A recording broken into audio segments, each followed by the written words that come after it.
जय माँ समले मुई अंजना आपण मानक मोर YouTube channel Sambalpur blog Anjana रे स्वागत करछे। आज मुई कुलता लथारा देख बैगन भेड़ी ये मुनगा पातलघंटा काटी नहीं छे। मुई देख जिते फलमूल पेली काटली आ पैन बसईदेली गैस ती तासे हल्दी टिके पकईदेली। पैन फुटी गला परे सब फलमूल के लगेदेली जा जा काटी थी। तारपरे तेतेल दुई कोल भी सेठी पकईदेली। कड्डी पासरी देदेली के भी पकईदेली। सीझी गला देख फलमूल बाकी मते टिके न सीझला बागी लागला।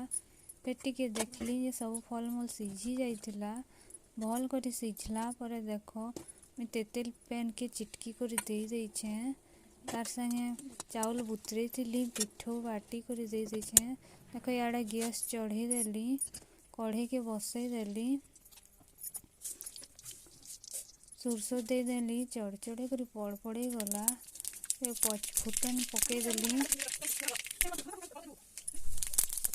पचफुटन पकई देला बेले कच्चा मिर्चा लहसुन प्याज अदा पकई देली। लेसना पत्तर दुई डाल पकई नेली कड़कड़े कर भड़भड़े कर भाजी नेली। देख कलर गुण टिके पकई देली पातल घंटा पकई देली लदर बदर हो गला।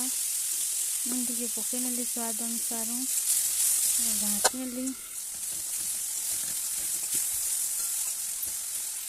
घाटी नेला परे हो गला पातल घंटा। तापरे मोर लेथा जेन फुटुचे से टिके उल्दी नेली देख मोर लेथा हो गला। कुलता लेथा केनता मीठा लोग कहसन। मोर यूट्यूब चैनल के लाइक कमेंट शेयर करबे। Thank you. जय माँ समले।